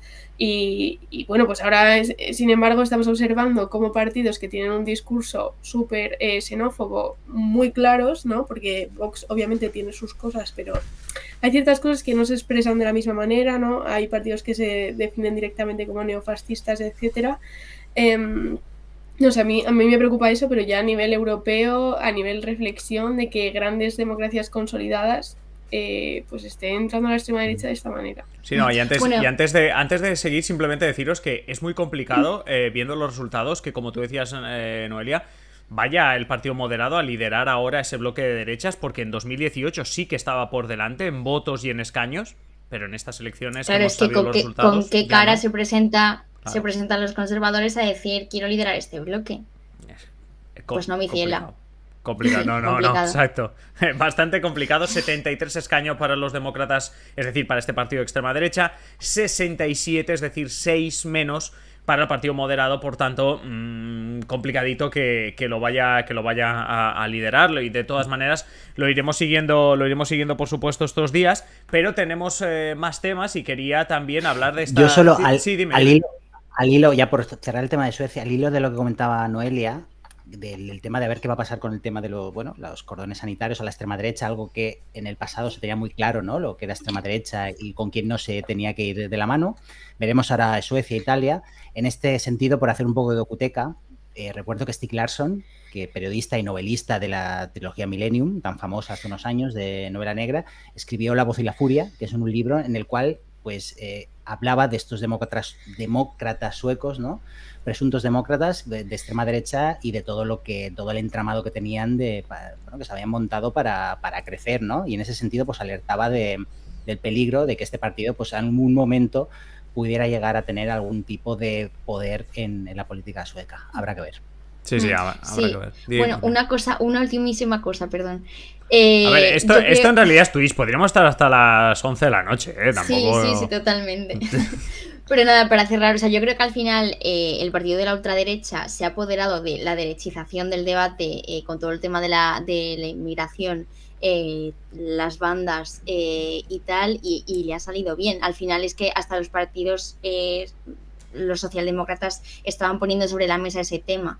Entonces, cuando siempre pasa en la ultraderecha, ¿no? Que al final, no sé cómo explicarlo, van como sin miedo, en plan, esto es lo que somos y esto es lo que vamos a hacer. Entonces, cuando tú puedes hablar de un tema que preocupa mucho a la sociedad, sobre todo en Suecia ahora mismo, y vas ahí sin miedo, pues al final ocupas ese espectro político que queda libre.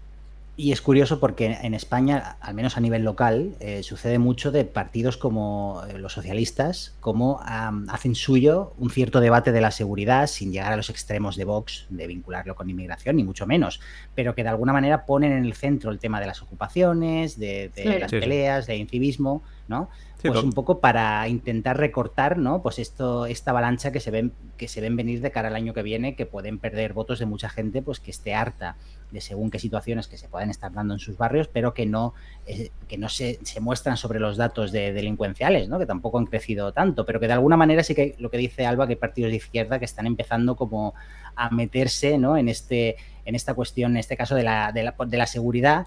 Y al final, pues la gente acaba votando, no vota la marca blanca, vota el auténtico, así que habrá que ver cómo dominar la agenda setting, que se dice, ¿no? Eso sí que lo domina, sí que lo domina bastante bien los partidos de extrema derecha y no solo en Suecia, ni tampoco solo en España, sino en el resto de de partidos. Como hemos hecho un poco un viaje por Rusia, Ucrania, Suecia, vamos a volver a casa.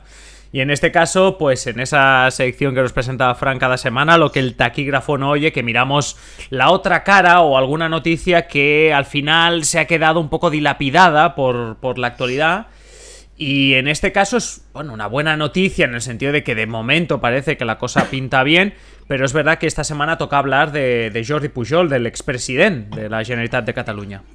Sí, porque esta semana ha sucedido algo que, como bien has comentado, pues no ha tenido la suficiente trascendencia en los medios de comunicación, porque llevamos días que entre la muerte de la reina de Inglaterra, los estira y afloja entre Sánchez y Feijóo, Ucrania, Suecia, etcétera, pues se nos ha quedado en el tintero que el expresidente Jordi Pujol pues ha sufrido un ictus isquémico, lo sufrió el lunes, ¿no? Y bueno, en principio se dijo que había sido una afección leve, todo y que con las horas se acabó confirmando que de leve nada. Pero aún así, la rápida actuación de la familia, que lo llevó pues rápidamente al hospital al comprobar que tenía dificultades para hablar, y la rápida actuación de los médicos, pues evitaron males mayores, ¿no? El expresidente seguirá ingresado varios días hasta determinar el grado de deterioro o las lesiones que haya podido acarrear este ictus, ¿no? Y es que la salud del expresidente es un tema delicado. Y en general, Adrián, tú sabes que el tema de Pujol en Cataluña es un tema delicado, ¿no? A ver, Pujol, yo ¿no? Voy a aportar notita de humor negro que vi un tuit que decía que es una heroína o un héroe aquel que llevó a Pujol al hospital porque hablaba raro. Porque claro, siempre se ha dicho, ¿no? Que Pujol, una de sus características era un poco la forma de hablar, ¿no? Que adivinar que le estaba pasando algo porque hablaba más raro, pero ya está. Era un tuit que vi y de verdad no podía quedármelo para mí. Humor negro, ¿no? Has hecho bien. Sí, ya está. O sea, lo primero que he dicho es que es una buena noticia, que ya ha pasado en principio lo peor. O sea, yo me desmarco, yo ya he dicho que... Pero ves, mira, precisamente por esta pequeña broma corrobora lo que hemos dicho, que la figura de Pujol pues, es un tema delicado, ¿no? Y no solo por su bienestar. Tiene 92 años y un ictus a estas edades pues puede ser muy complicado de atajar, sino que por todo lo que ha sucedido en la última década, más o menos, relacionado con su persona y sobre todo con su familia, ¿no? Es decir, que por un lado Pujol es una figura determinante en la historia reciente de Cataluña y de España, pero por otro, pues reconocer esto, ¿no? Quizá a ojos de según quién, pues te puede parecer que le apoyas, hiciera lo que hiciera, que no le estás poniendo peso al tema de la corrupción, que bueno, al final pues cada uno tiene sus filas y sus fobias, ¿no? Y destaca una cosa o la otra, ¿no? Y este es uno de aquellos momentos que corroboran, bajo mi punto de vista, el hecho de que la sociedad actual pues nos cuesta gestionar la complejidad de las cosas, ¿no? Una cosa no quita pues que tú puedas criticar lo que haya hecho Pujol y su familia, pues con el hecho de su figura histórica, ¿no? Son dos cosas diferentes, ¿no? Pero vaya, sí. Coincidimos de que se trata de una figura controvertida y que, bueno, pues en este momento pues se ha mirado mucho quién ha salido al paso a desearle que se mejore, etcétera, ¿no? Vamos a hacer un repaso. Desde el Govern de la Generalitat pues han expresado su deseo de una pronta recuperación del expresidente y en las mejores condiciones posibles. Pues es importante saber el tipo de deterioro. Claro, no, las consecuencias que va a tener. Sí, eso es.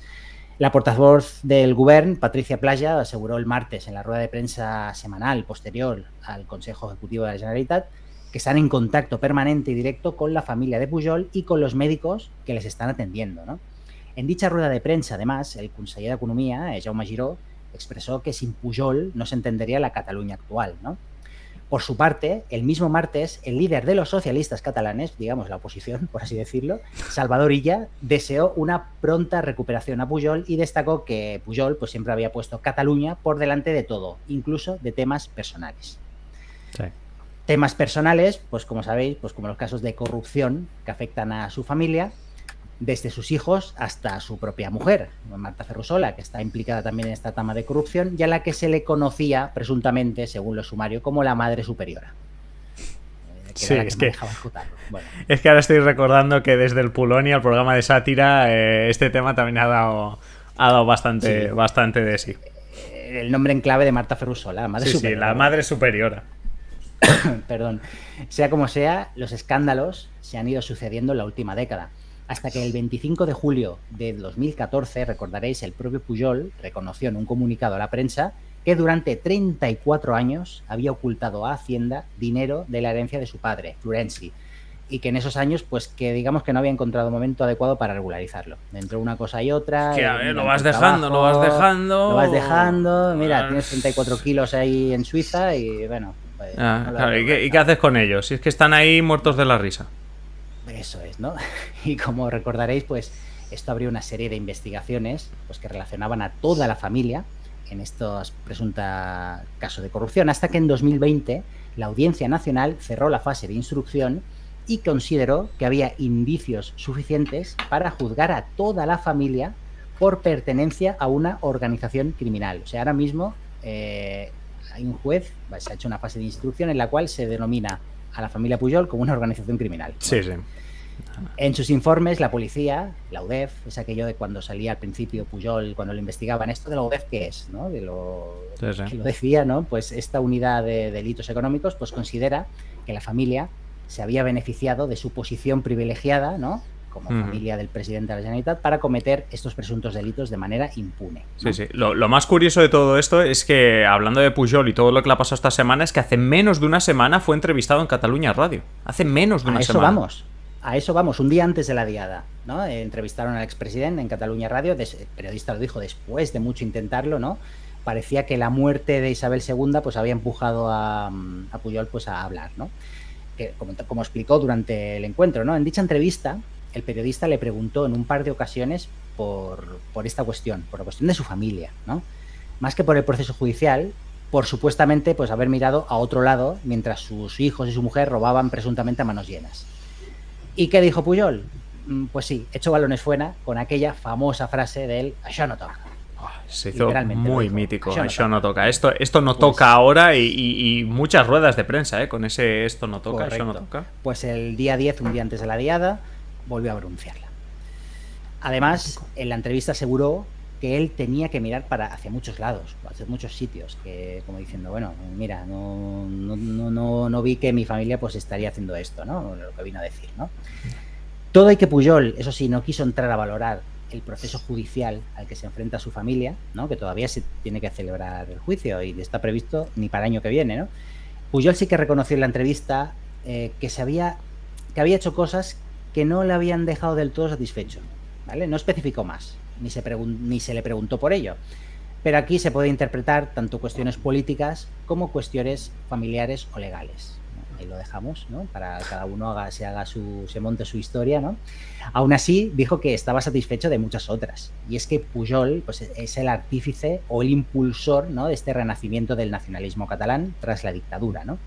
Algunos sectores incluso consideran su mandato de 1980 a 2003. 23 años. 23 años. Se dice poco, se dice rápido, quiero decir. Pues algunos sectores consideran su mandato como la fase previa al procés independentista, ya que durante estos años, pues en connivencia con los gobiernos de Madrid, que necesitaban a su convergencia y unión en el Congreso y que mirarían a otro lado sus políticas, pues habría puesto los mimbres de la sociedad que en 2010 y ya en 2012 salió a la calle pues para pedir un pacto fiscal y seguidamente pues ya directamente la independencia. Esto es la teoría de algunos. Recordemos aquella famosa frase que pronunció Pujol en una comisión de investigación en el Parlamento, en la que dijo que si se toca la rama de un árbol, caerán todas, ¿no? Esto es la connivencia de los gobiernos de Madrid, ¿no? Bueno, como curiosidad, ya para acabar, en la entrevista comentó que había conocido en persona a la reina Isabel II, volviendo a lo que habíamos hablado la semana pasada y que todavía pues está ahí, es de pura actualidad, ¿no? De hecho, él dijo que había aceptado esa entrevista a raíz de la muerte de la reina, pues por un poco para hablar, ¿no?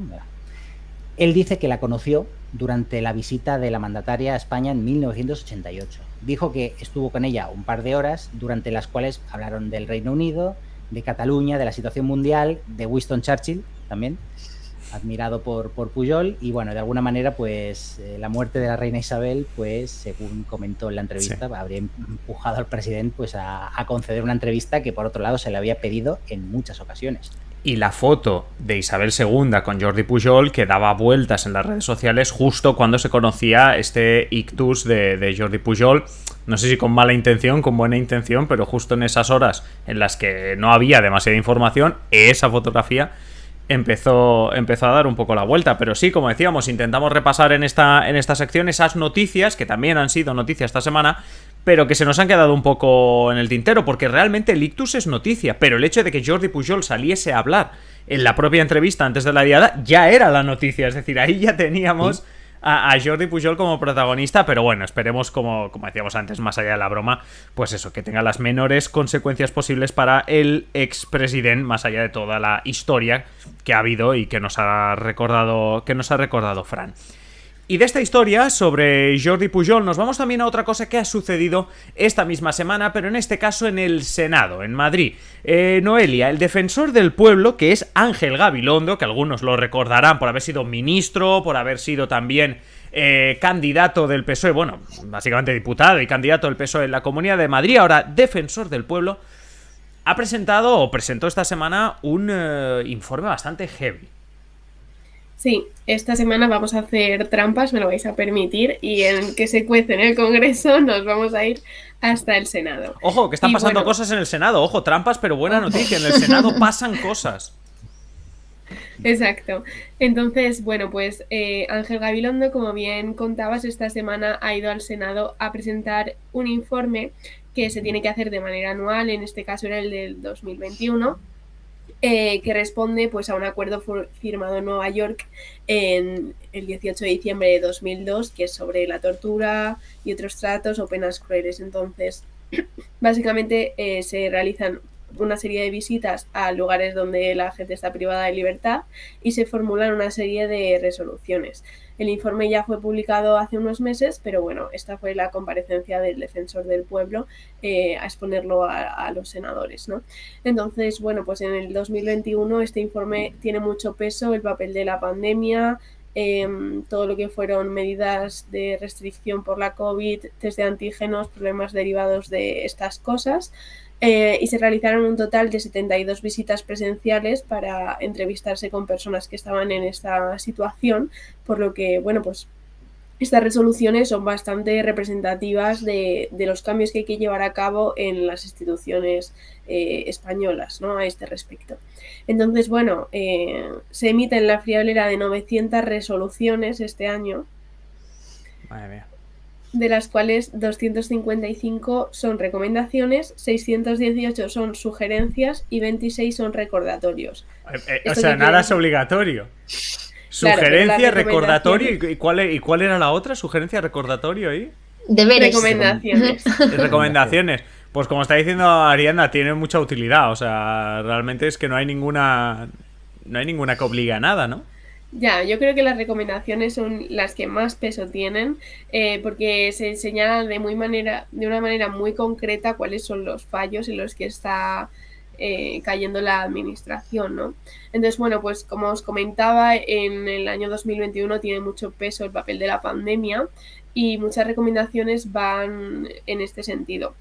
Yo he hecho una lectura así general pues por acercarnos un poco a de qué va esto concretamente y, por ejemplo, hay muchas que se refieren a que los calabozos o los centros donde está retenida la gente de manera temporal, ¿no?, en la policía, la Guardia Civil, no reúnen las condiciones, entonces recomienda que se cierren esos calabozos hasta que se mejoren las condiciones, como es el caso del centro de la Guardia Civil en el Escorial.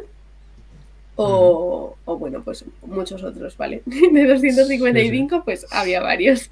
Sí, unos cuantos, ¿no? Sí. Luego también otros hacen referencia, como comentaba, a las pruebas de antígenos que se deberían haber hecho antes de mover a personas de un sitio a otro, etcétera. Y la mayoría se dirigen bien o al Ministerio del Interior o directamente a la policía.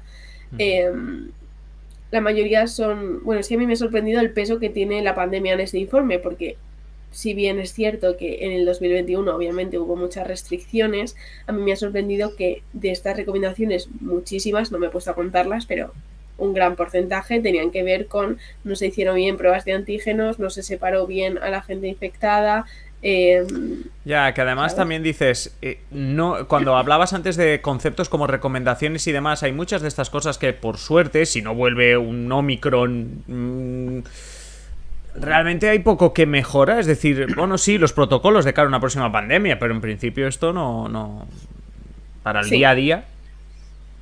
Sí. Entonces, bueno, pues en especial señalan las condiciones de centros de retención como los de Ceuta y Melilla, etcétera. Pero bueno, sobre todo es eso, que los sitios donde están retenidas las personas habitualmente no reúnen X condiciones y les instan a mejorarlas, pero en general no se reflejan situaciones la verdad que como tal. Recomendaciones, como tú dices, algo atrasadas porque hablamos de la pandemia, pero sobre todo también hay que hablar de otra cosa que presentó Gabilondo. Hay que hablar que hace unos meses se habló de una investigación para ver qué estaba pasando sobre los abusos cometidos en la Iglesia, y hay que decir que Gabilondo vino con datos preocupantes, heavies, no sé cómo decirlo. Sí. Esta semana Gabilondo ha trabajado muchísimo y entonces también tuvo una reunión con una comisión asesora de 17 expertos precisamente para este asunto. Además, por comentar, Gabilondo se comentó mucho en su momento si era la persona idónea o no para investigar los abusos por parte de la Iglesia, porque él tuvo relación con la Iglesia, ¿no? Pero bueno, más allá de eso, parece que sí que está teniendo un papel muy activo realmente en esto. Y bueno, pues se ha hecho un pequeño avance de cuál ha sido el trabajo desde julio, y en estos 2 meses se han atendido a 201 denunciantes y 67 de ellos han sido entrevistados en persona. Entonces, bueno, es un balance bastante... Bueno, parece que se está avanzando. Sí, claro. Sale casi a 100 denunciantes por mes.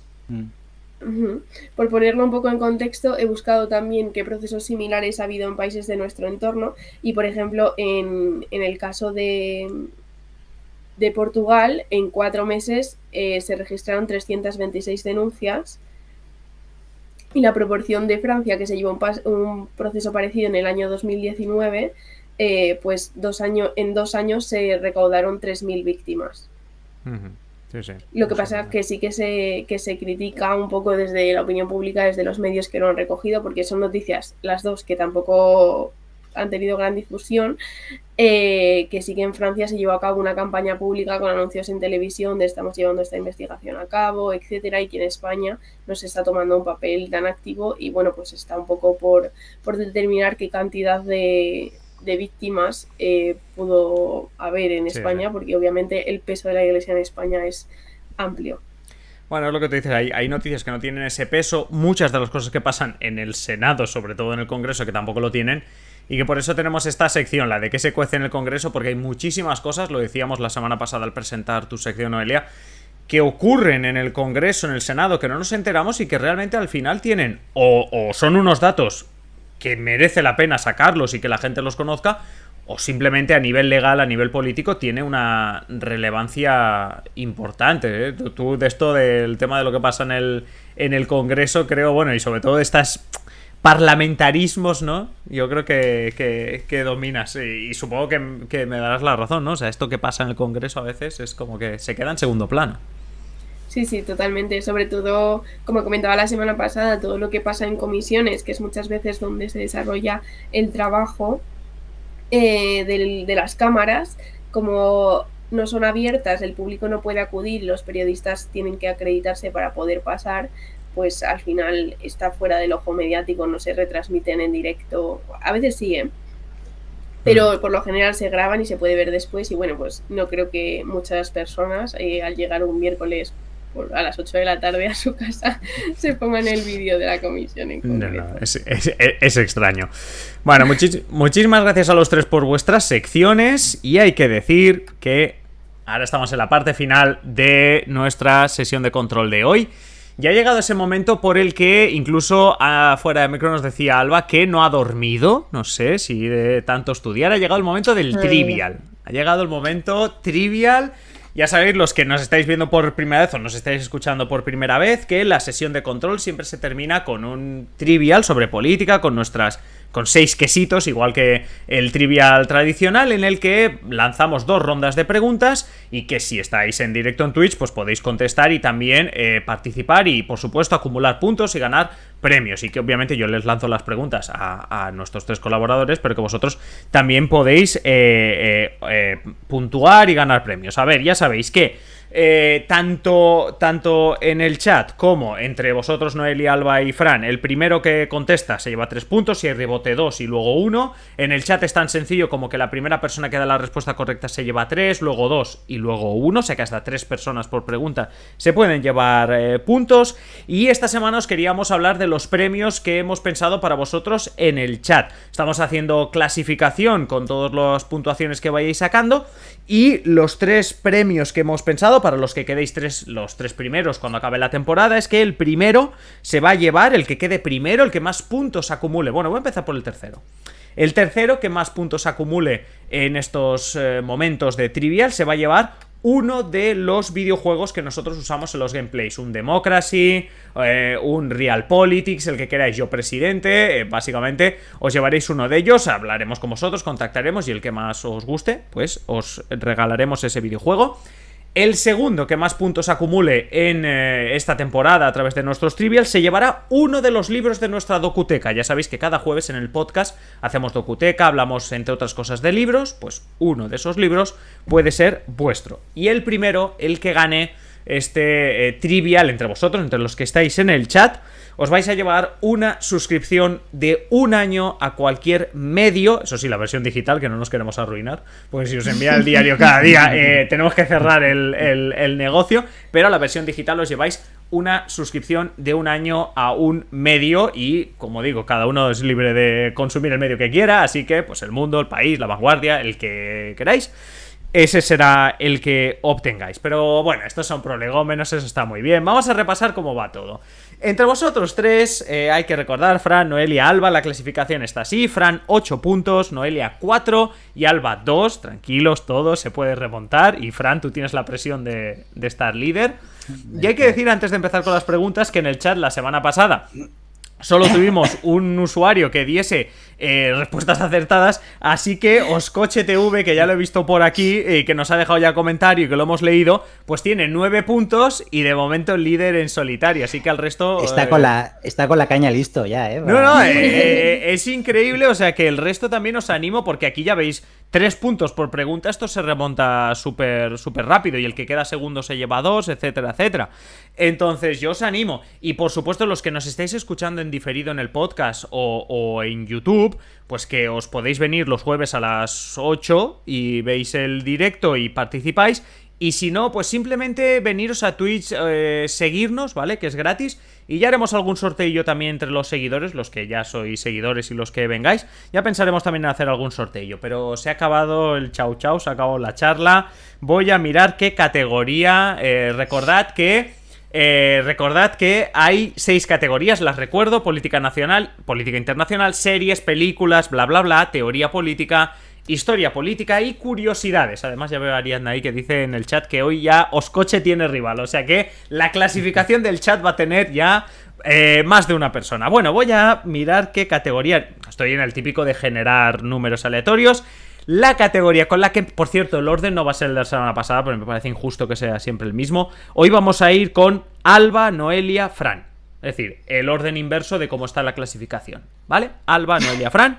Y la categoría, no sé si os gustará o no, realmente me da igual, es lo que ha tocado. La categoría es teoría política. Chan, chan, chan. Ay, madre.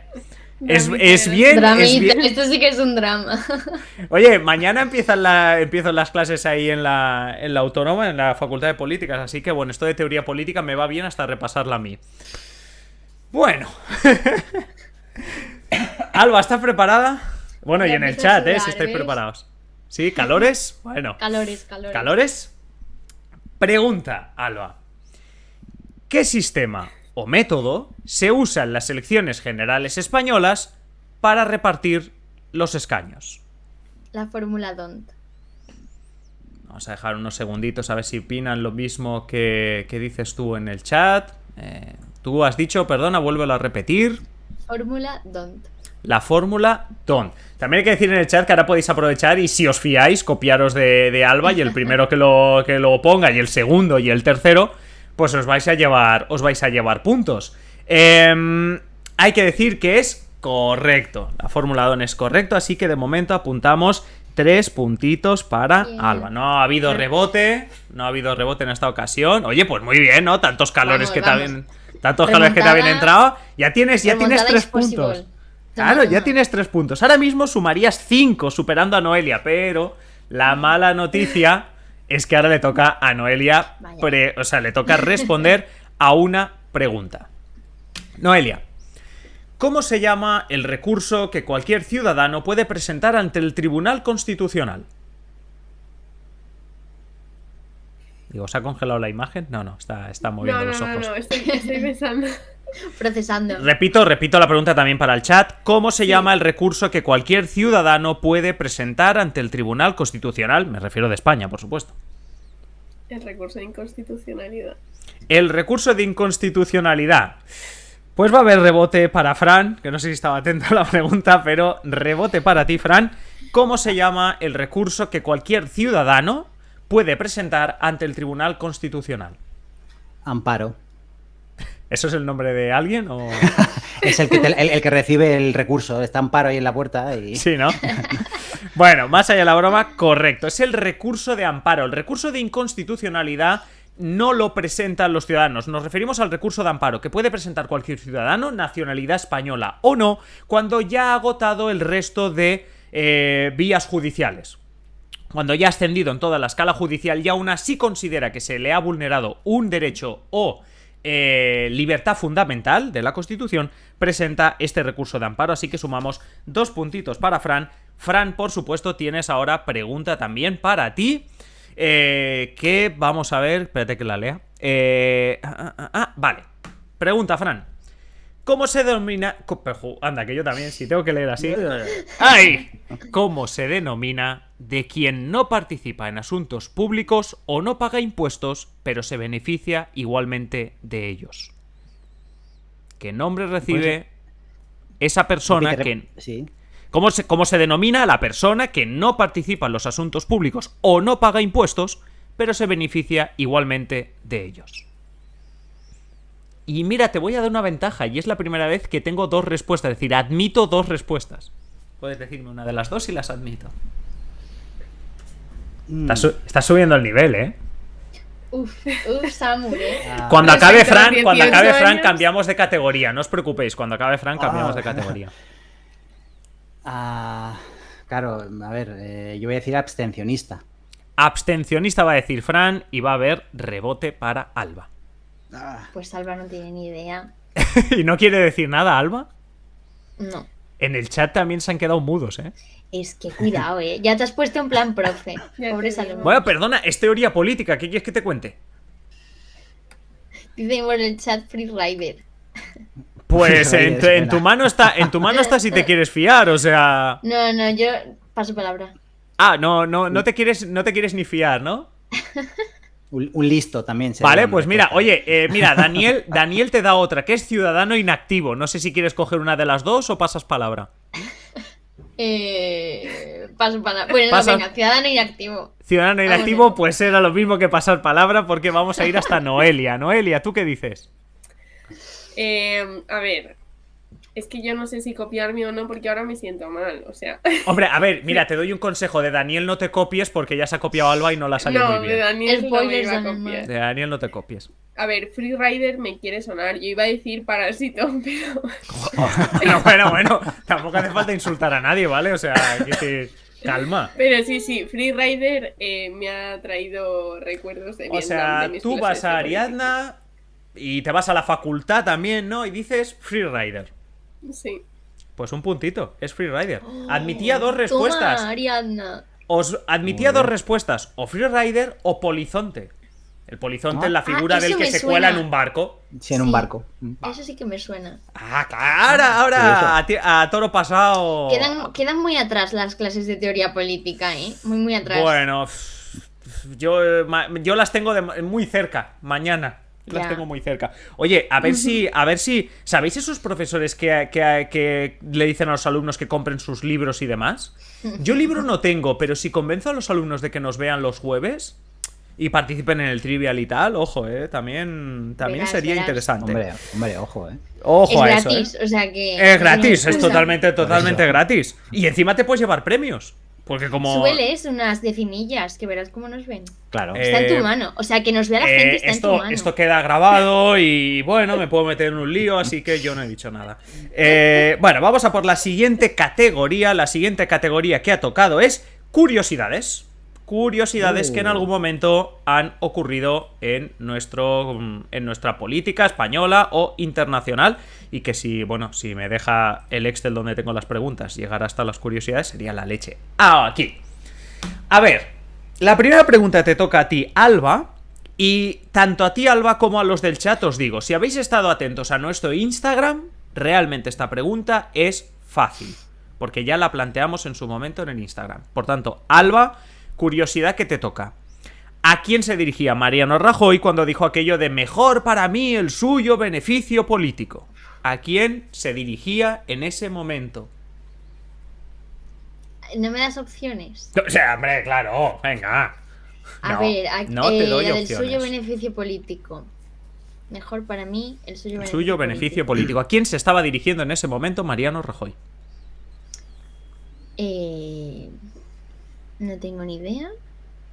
Bueno, eso no es una persona. Mm, Y estás Porque esperando a ver si Ariadna, Oscoche, Dani van a decir algo, ¿no? En el chat. no he mirado todavía. No, pero es que yo Eh, pensaba que estabas en plan, no tengo ni idea, pero vamos a esperar media hora a ver si a alguien No. se le ocurre algo. A ver, Por- me das contexto, me das un año.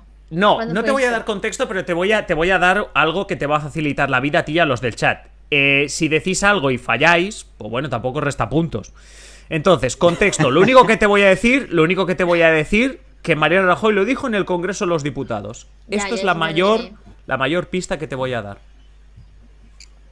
Mayor para mí el suyo beneficio político.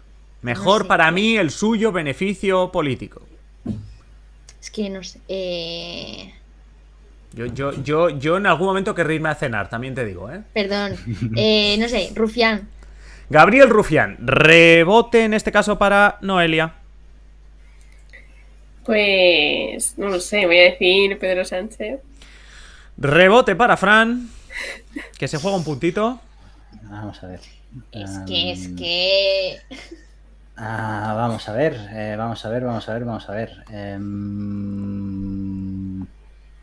Voy a decir Albert Rivera. Vas a decir Albert Rivera y os voy a decir que hay dos personas en el chat que lo han acertado y vosotros no. Pablo Iglesias. Si miráis la imagen, cuando se hace el lío Mariano Rajoy, es muy mítica la imagen de Pablo Iglesias haciendo como... ¿Pero qué está diciendo este hombre? Es Se el lo meme dijo a ese. Pablo Iglesias. Éramos Se lo dijo a jóvenes, Pablo Iglesias. Éramos jóvenes. Éramos claro. jóvenes. Bueno, vete tú. Mira. No, claro, se lo dijo cuando España entró en la OTAN, no te digo. Éramos jóvenes también. O sea que tenemos que dos personas, Ariadna, Oscoche, pues lo han acertado en el chat. A Pablo Iglesias, correcto, se lo dijo Mariano Rajoy. Fue una de las primeras preguntas con las que estrenamos el trivial en nuestro ya lo diré, en nuestro Instagram. Noelia, te toca tu pregunta de curiosidades. ¿A qué estaba jugando con el móvil Celia Villalobos cuando fue pillada en el Congreso de los Diputados en 2015?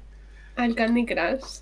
Correcto, al Candy Crush, correcto. Aquí sí que realmente poco misterio y poco rebote. Aquí no ha habido prácticamente rebote.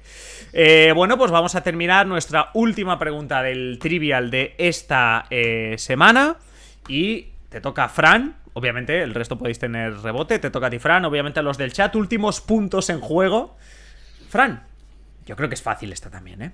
Pero bueno, ya no digo que es fácil, porque a veces, ¿sabes eso de cuando está jugando al trivial de verdad? Alguien te dice, uy, esta es fácil, y tú, Sí, que ya la vas a decir. Vale, que ya la vas a fallar, sí, que dices, sí, mierda, esta la eso voy a es, fallar. sí. Bueno, pues ya no lo diré más, intentaré no decirlo más. Fran, ¿en qué localidad estaba el famoso chalet en el que vivieron Pablo Iglesias e Irene Montero?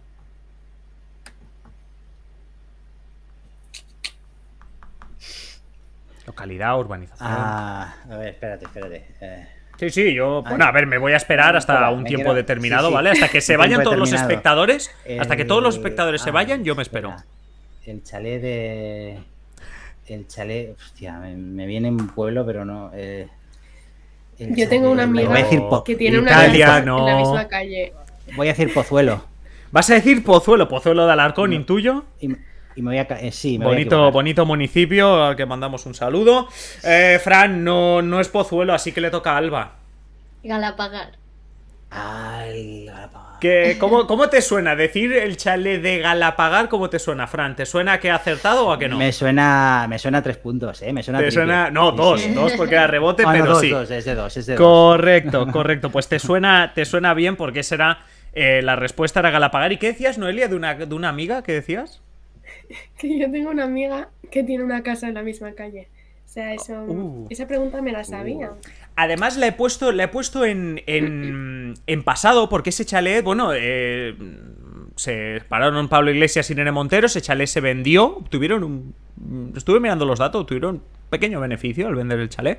Por eso lo he puesto en pasado, pero bueno, famoso chalet en el que el que se denunció que sufrieron acoso por parte de ciudadanos, prensa, llámalo youtubers de extrema derecha, pero bueno, llámalo como sea, pero sí, era Galapagar. Y hay que decir que ya sabéis los del chat que la clasificación la vamos actualizando porque yo esto luego lo miro y os sumo los puntos, no puedo hacerlo en directo porque si no me va a dar un parraque, pero la nuestra, la que tenemos entre nosotros sí, así que de cara a la semana que viene la cosa se aprieta, por lo menos en la parte entre los dos primeros, ya que Fran, te vas a quedar con 10 puntos, no ha sido un gran día. No ha sido un gran día. No ha sido un gran día. De 8 ha sido... puntos la semana pasada a 2 esta semana. A 2 en esta. Sí, bueno, sí, no, sigues liderando con 10 puntos. Noelia, estás con 8. O sea, te acercas a 2 puntitos de Fran. Y Alba, bien. 2 puntos la semana pasada, 2 puntos esta, 4 en total. ¿Cómo que 2? 2, ¿no? No. Ah, no, perdón. Yo diría- hay 5 más, yo diría es que verdad. Hombre. Ha dicho una la primera. Sí, sí. Perdón, 7. Bueno. Tienes 7 en total. 10, 8 y 7. Perdona. ¿Sabes qué pasa, Alba? Que te has puesto protestona desde el primer momento. No, es que me has cogido manía, Adrián. Bueno, vale, pues mira, son 3 colaboradores que tenemos y le pillo manía a uno. Pues estamos apañados. Bueno, 10, 8, 7, Fran, no es por nada, pero tenías un liderato sólido. Casi como el de Oscoche con sus 9 puntos. Y chico, hay que estudiar, ¿eh? O sea, Alba dice que no ha dormido. Esta semana eres tú el que deberías no dormir. Se apretan los puestos de Champions se apretan. Los puestos de Champions se apretan, sí. Bueno. Oye, no sé qué pasa, que ya está en el chat, me dicen lo de profe. Alba, estás montando aquí una comunidad de gente que me llama profe, pero en plan mal. No es mal, no es mal. Yo digo lo que es. Sí, claro, ¿no? Yo digo lo que es. Bueno, pero lo dices con un tonito que no me gusta. Y ese No. profe con 3 puntos suspensivos que hay en el chat. No me gusta el tonito. Y ese tonito, mira, como profe os digo, como casi... Parezco un padre más que un profe. Ese tonito hay que cambiarlo, ¿eh? Para la semana que viene, para este Bueno, momento. manda aquí a tus alumnos a ver qué piensan ellos. Buah, eso sería la leche. Lo que pasa es que lo veo tan como el que te vende un libro. No sé si a vosotros pasa, Noelia, Alba, Sí. Bueno, Fran, tú y yo que hemos ido junto a la facultad tenemos algún ejemplo en mente de... Yo he venido aquí a venderos mi libro o en la lectura obligatoria es mi libro. Yo creo que eso no sé si os ha pasado. Curiosamente. A sí, nosotras sí. nos ha pasado, pero yo creo que no ha calado el mensaje, ¿sabes? Que ha llegado el profesor. Pero entonces... Nosotros Bueno. lo intentamos. Claro, pero- que ha llegado el profesor pero- en plan, este es mi libro, tenéis que Sí. tomarlo de referencia, he hecho estas publicaciones, y nosotras hemos dicho, ok, voy a estudiarme tus diapositivas o Y lo me que voy a coja ver en vídeos en clase. YouTube para enterarme. Sí, no me voy a gastar 60 euros en tu libro. Ostras, es que un libro de 60 euros también me parece un poco heavy, ¿eh?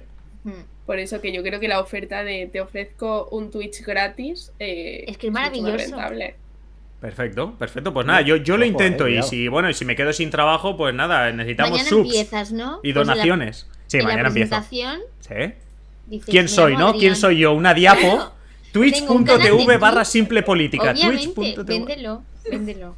Venga, pues iremos notificando avances en este sentido, pero bueno, llega la hora de despedirnos después de este chat. Muchísimas gracias a los que habéis estado en directo, por supuesto, siguiéndonos, a los centenares, porque es que yo flipo al poder decir centenares de personas que no solo nos habéis escuchado en podcast, YouTube, etcétera, sino que lo comentábamos en el grupo que compartimos nosotros 4, lo sabéis, Fran, Noelia, Alba, que dije, la mitad de los que han entrado alguna vez se han quedado hasta el final.